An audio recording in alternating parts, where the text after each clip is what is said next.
Ya, sebelumnya saya minta kawan-kawan. Kita melakukan aksi di seluruh pemerintahan provinsi se-Indonesia.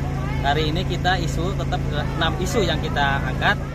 Ramai buruh yang tergabung dalam Konfederasi Serikat Pekerja Indonesia, atau KSPI di Jawa Barat, depan Gedung Sate, Kota Bandung, pada hari ini. Aksi tersebut digelar serentak di sejumlah daerah di Indonesia. Selain itu, bersama juga dengan Partai Buruh. Menurut Ketua KSPI Jawa Barat, Dadan Sudiana, dalam aksi itu ada 6 tuntutan utama buruh. 1. Hapus outsourcing dan tolak upah murah. 2. Stop pemutusan hubungan kerja serta bentuk Satgas PHK. 3. Reformasi pajak perburuhan dengan menaikkan penghasilan tidak kena pajak menjadi 7,5 juta rupiah per bulan. 4. Hapus pajak pesangon, hapus pajak THR, hapus pajak JHT, hapus diskriminasi pajak perempuan menikah.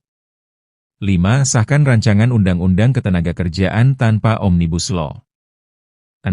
RUU Perampasan Aset Berantas Korupsi dan terakhir revisi RUU Pemilu, redesain sistem pemilu 2029. Kata Dadan.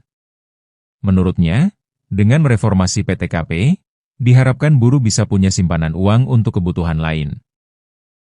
Selama ini PTKP terlalu kecil, dibandingkan kebutuhan hidup yang terus naik. Ujar Dadan. Pihaknya menyoroti adanya diskriminasi pajak terhadap buruh perempuan. Yakni, buruh perempuan yang menikah tetap dianggap lajang dalam perhitungan PTKP. Sehingga pajak yang ditanggung lebih besar dibanding laki-laki.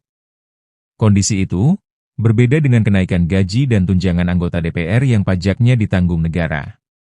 Di tengah penderitaan rakyat dengan banyaknya PHK, DPR justru membicarakan kenaikan tunjangan.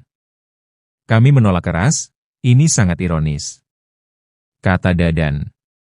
Berdasarkan data Litbang Partai Buruh, sedikitnya 79.000 buruh telah terkena PHK dari kalangan yang berserikat.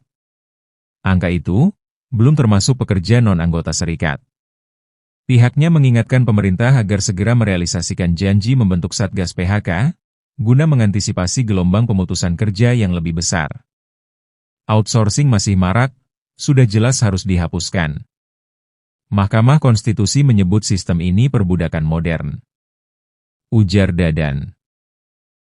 Mereka mengancam, bakal menggelar aksi mogok nasional jika tuntutan para buruh tidak direspons pemerintah.